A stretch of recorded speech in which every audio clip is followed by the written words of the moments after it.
life's full of obstacles, and you can't give up.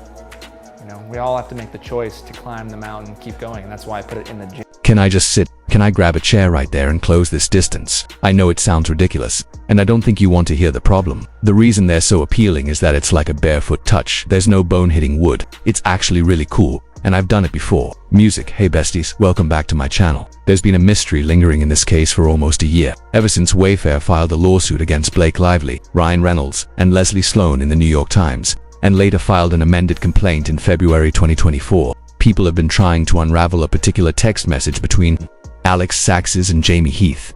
The text included a blacked-out name of someone who supposedly gave them advice about Blake, sparking widespread speculation about who this person could be. The text itself revealed Alex's frustration with constant script rewrites. Dated May 1st, it reads, "Are you listening to this? She's fixing the script. I think Blake's advice, redacted, was actually wrong. Blake is now directing the movie. This is bad. I'm listening. Talking through it is better than not seeing what's possible. As long as any decision is done with approval." Alex responds, "Not for something that was already intimately planned. This will be every day of the shoot. A producer's role is to manage time, budget, and ensure everything runs smoothly." And Alex was clearly concerned about keeping the project on track. Jaime replied, "I know. I'm not sure what can be done honestly at this point in terms of Blake." When this text came out, everyone started scouring Justin's podcast archives, social media, and interviews to see if anyone who knew Blake had offered advice. Some discovered a podcast with Paul Feig and assumed he must have been the advisor, given he had worked with her on A Simple Favor and its sequel, as well as It Ends With Us. But it wasn't Paul Feig, no. In fact, Justin Baldoni recently revealed all of this in deposition transcripts that were unsealed. From what has come out, I won't claim that Justin is perfect or that he managed the situation flawlessly. This was clearly an extremely high-stress environment, with many cooks in the kitchen. There were people who saw him as an opportunity. He's a relatively new director. His studio is still young, and he owned a very valuable IP and It Ends With Us. Blake and her circle, it seems, saw an opportunity to take advantage. And no one illustrates that more than Shaun Levy, according to Justin's sworn deposition. When he purchased the IP for It Ends With Us, the original plan was for him to direct the film. Over time, with a societal shift pushing for female voices and directors to tell female stories, there was a discussion about possibly finding a female director. Ultimately, because it was his IP, his company, and his original vision, he decided he would direct the film himself. He had purchased the rights to the book before it became a massive success. And as attention grew, many people involved seemed to feel he wasn't qualified to own it. They thought they should be the ones in charge. Before the call with Shaun Levy even happened, Alex Saxes entered the picture. Justin had known her for a while and approached her about joining the production. But Alex had a complicated history. She was part of a production company called June Pictures, and in 2017 her business partner Andrew Duncan was accused of sexual harassment by over a dozen people. Sources claimed that Alex had been aware of his behavior for over a year before he left the company, after which she took sole ownership of June Pictures and bought out his shares. Duncan denied the allegations, claiming they were driven by rivals and opportunism in the media landscape. Or Alex explained that when the allegations against her former business partner arose, the company's reputation was tarnished, and she felt it was necessary to take sole control to protect the film. She bought out his shares, but eventually, the company shut down. This is a woman who seemingly covered up rampant sexual harassment, someone who arguably didn't deserve a second chance, but she got one with Justin and went on to bring in Blake, connecting them to Sony, and from there, everything spiraled. Sometimes in Hollywood, success is about who you meet, and sometimes the people you meet aren't the right ones. When you own valuable IP, you become a moving target. Alex saw an opportunity to attach her name to a major film. She had experience with smaller independent projects, but this was a significant moment, and she felt entitled to her PGA credit, which she received. Blake's involvement, her high-profile status, and Sony's backing elevated the film to a level it had never reached before. But that also brought a new set of challenges, attracting people in Hollywood who were primarily interested in money.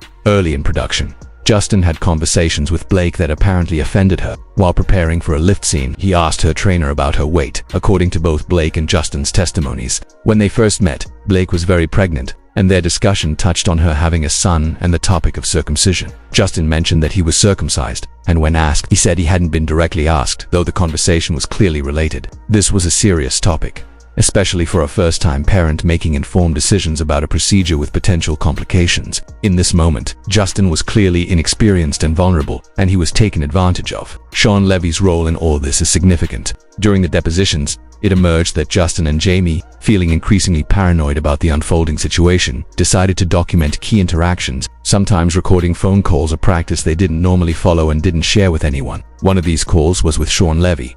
When asked, "Who is Shaun Levy?" Justin explained, "He's a director and apparently a very close friend of Miss Lively and Mr. Reynolds." When asked about the call, Justin recalled that Shaun Levy wanted to speak to him, and from the start, he got the feeling that the call was meant to adjust or course correct something, which made him uncomfortable. When pressed about what that meant, Justin explained that it felt like Shaun wasn't just calling to check in or have a casual conversation, he was being directed to call. The subject of the call was "It ends with us and Blake Lively." Shaun appeared to be offering advice on how to handle working with her. Justin believed this conversation took place around April 2023. He was in his office in New Jersey at the time, while he wasn't sure where Shaun was located. He also admitted that he did not inform Shaun that he was recording the call. In total, several calls were recorded during this period, one with Angie Janetti, one with Shaun Levy, one with WME, and one with Danny Greenberg.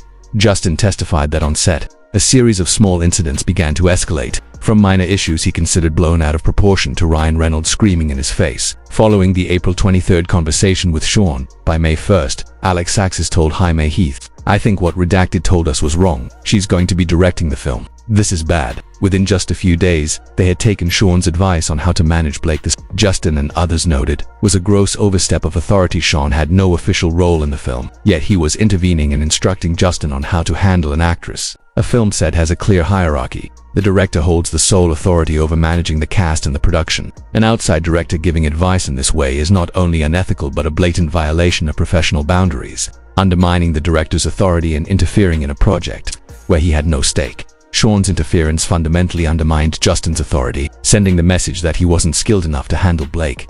This directly weakened his position on set, eroding his credibility in the eyes of the actress, the crew, and the producers. Trust is critical in an actor-director relationship, and from Justin's perspective, it seemed that Blake and Ryan had asked Shaun to call him because they didn't believe he could manage the situation on his own. The advice Shaun provided essentially gave Blake more power, a stronger voice, and direct influence over the production. This led to constant script rewrites and Ryan taking over aspects of the project. The call came shortly after Justin had rejected the rooftop scene, and Shaun's guidance effectively signaled, "We don't think you're capable of doing this." Following that advice, Blake gradually assumed control of the film, undermining the authority Justin had established on set. This was a clear breach of industry norms. In film production, communication should go through proper channels, yet Shaun was directly intervening in a business that wasn't his. At the request of Blake and Ryan, acting as though he were advising a fellow director, Shaun's input resulted in Justin empowering Blake, compromising his own authority. From that point on, she gained more influence, rewriting the script, asserting creative control, and slowly dismantling Justin's confidence. Every decision he made felt scrutinized, leaving him walking on eggshells, never knowing if something he said or did would trigger offense. During Justin's deposition, it became evident that he was being gaslit about his own experience. When he suggested that Blake's behavior had allowed her to seize control of the film, the question was framed skeptically. "You really think she made up these claims of harassment to take over the film?" Justin struggled to ground himself, pointing out that her 17-point agreement did give her access to certain cuts of the film, and the movie couldn't be released without her version. Hanging over Justin's head was the fear that if he didn't comply with Blake, she could throw this nuclear bomb out into the media and paint him as a bad person. Justin is someone highly sensitive, reactive, and neurodivergent. He has anger issues that occasionally surface on a high-pressure setup. Reality in many film productions, but his behavior was amplified by outside interference. Shaun Levy was stepping in where he had no authority, and Alex Saxes, according to her own text messages, was actively undermining Justin and Jamie, calling them narcissists and dangerous, claiming they were rewriting history and refusing to take accountability. Alex, who had previously failed to support women over a dozen, according to sources, and who had lost an entire company due to negligence in covering up sexual harassment, suddenly positioned herself as the world's advocate, labeling even minor incidents as harassment that needed immediate correction. Within days of production starting, she was texting Angie Janetti demanding a new director. Angie responded, "That will never happen. Wayfair will not allow it." Meanwhile, Sony wanted the film made, Alex wanted the PGA credit, and Shaun Levy wanted to help Blake and Ryan take over the franchise. Justin followed Shaun's advice, which completely upended his authority. On top of that, he had a producer undermining him on set, spreading claims that he was narcissistic and dangerous. It's clear that many people involved were acting in bad faith. Ironically, the real narcissists in this scenario appear to be Ryan Reynolds and Blake Lively, whose behavior seems manipulative and self-serving. While many in Hollywood may exhibit narcissistic traits, Not everyone has narcissistic personality disorder. Justin does not strike me as a narcissist. He experiences genuine shame and disappointment when he fails to meet expectations, and he sincerely apologizes when he makes mistakes. Relatively benign incidents were weaponized against him. Blake and Ryan not only manipulated him, but they also used Shaun Levy to usurp his power and control. Shaun in particular bears responsibility. He had no business contacting Justin or giving him advice. His actions were a clear violation of ethical and professional standards in the film industry. Interfering with a director on a project in which he had no involvement and instructing him on how to manage an actress was entirely inappropriate and unethical. It's deeply offensive to consider this from a woman's perspective. Imagine Shaun Levy calling your boss, telling him how to handle you, how to collaborate with you, and essentially needing a man to instruct another man on how to work with you. It's sexist, inappropriate, and has no place in any civilized society. Even worse, that advice completely upended the power structure on set. When we saw the text messages, the situation became clear. The constant script rewrites and the shifting authority culminated on January 4th during a hands-on meeting. Blake had been accusing Justin of actions he hadn't taken or exaggerating what he had done. During the deposition, Justin testified that Ryan Reynolds screamed in his face, calling his script a disaster and claiming he was saving the film from catastrophe. This context arose when Justin was asked about Steve, his partner, wanting to flip the narrative regarding Ryan Reynolds after an article leaked about him rewriting the script and the rooftop scene. Justin explained, "I believe what I was doing was passing on a message from my partner, Steve, after reading a story that appeared to respond to something Miss Lively had said on her own, and she wasn't even asked about whether her husband wrote a scene. Steve saw that Mr. Reynolds was receiving backlash for this and appeared to be trying to protect his own image. Steve asked me to pass on to Melissa and Jen that an idea could be presented to flip the narrative, suggesting that our movie was a disaster to begin with. This was purely a defensive conversation. No offensive instructions were given. We did not say go do it." When pressed about whether he had characterized these moves as offensive or defensive, Justin maintained that the claim that Mr. Reynolds had called the script a disaster and saved the movie was untrue, clarifying that he had no evidence that Reynolds ever said such a thing. He finally admits it. He knows exactly what was said. He knows because it happened right in front of him. When asked how he knew this claim had been made, he replied, "At the January 4th meeting, in person, directly to my face." That moment tied everything together. By January 4th, the hands-on meeting had turned into a full-blown humiliation session, the producer tearing down the director, telling him the film was a disaster and that only he could save it. The message was clear: know your place, and the director was expected to just accept it. From there, the dominoes fell. Someone had planted a trusted industry figure on the production to advise everyone on how to deal with the lead actress. The actress began escalating her accusations. Another cast member joined the pylon. A senior producer started whispering around set that the director was a narcissist. And when you're subjected to that kind of pressure, real psychological pressure, you start doubting yourself. You begin questioning your own memory, your intentions, your reality. None of this means the director was perfect. He wasn't. He made mistakes, hired the wrong people, overlooked red flags, and reacted poorly under stress. But the narrative, being pushed that he was the sole problem, that he committed every offense being thrown his way, simply didn't match the actual events. What was happening looked a lot more like a strategic takeover than genuine concern, and the industry figure who kept meddling in the production. His involvement should be a scandal in itself.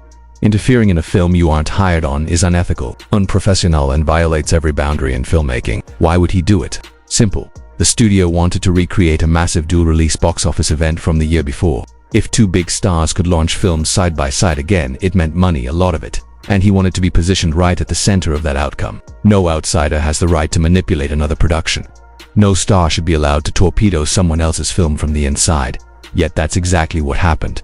And the tragic part, the headlines never reflect the truth. They focus on shallow, sensational claims, rumors about who made who uncomfortable, who said what about a costume, who felt slighted by a tone or comment. Those stories are convenient distractions from what was really happening behind the scenes. A coordinated effort to destabilize a director and seize control of a project. So what's the real headline? Not the petty accusations, not the gossip, not the pylon. The real story is the power play, the manipulation, the interference, and the calculated effort to reshape an entire production from the shadows. Tell me your thoughts in the comments. If you enjoyed this breakdown, hit the like button, subscribe, and tap the notification bell so you never miss an update. Thanks for watching. Bye best.